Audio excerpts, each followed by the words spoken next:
بسم اللہ الرحمن الرحیم نحمد و نصلی علی رسولہ الکریم اما بعد فاعوذ باللہ من الشیطان الرجیم بسم اللہ الرحمن الرحیم انا انزلناه فی لیلۃ القدر وما ادراک ما لیلۃ القدر لیلۃ القدر خیر من الف شہر تنزل الملائکۃ والروح فیہا بإذن ربہم من کل امر سلام ہی حتی مطلع الفجر۔ سورہ قدر آیت نمبر 1 سے 5 تک۔ یوں تو پورا رمضان رحمتوں، برکتوں اور عظمتوں کا مہینہ ہے، لیکن اس کا آخری عشرہ غیر معمولی اہمیت کا حامل ہے۔ اس کے 3 دلائل ہیں۔ پہلی بات، نبی کریم صلی اللہ علیہ وسلم آخری عشرہ کے یعنی آخری عشرے کا اعتکاف کیا کرتے تھے۔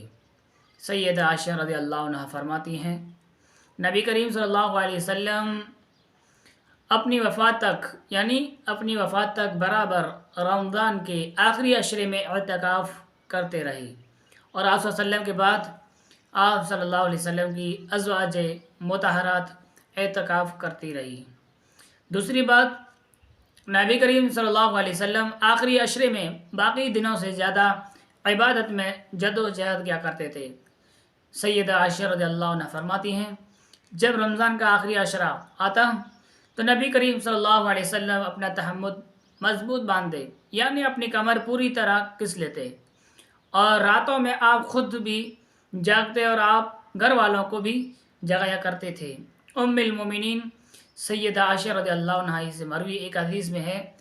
رسول اللہ صلی اللہ علیہ وسلم رمضان کے آخری 10 دن عبادت میں اس قدر محنت کرتے، اور عام دنوں میں بھی آپ صلی اللہ علیہ وسلم بھی بہت زیادہ محنت کرتے تھے۔ تیسری بات، آخری عشرے میں ایک رات بہت فضیلت والی رات ہے، جس سے لیلۃ القدر کہتے ہیں، یعنی عزت و شرف والی رات۔ نبی کریم صلی اللہ علیہ وسلم نے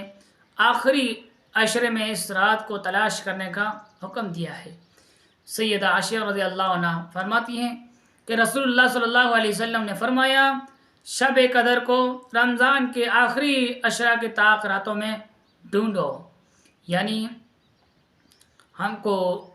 ہونا چاہیے کہ لیلۃ القدر کی راتوں میں ہمیں جو جاگیں تو زیادہ سے زیادہ اللہ رب العالمین کی عبادت کریں، نوافل، قرآن کی تلاوت، استغفار اور خیر و بلائی کی معاملات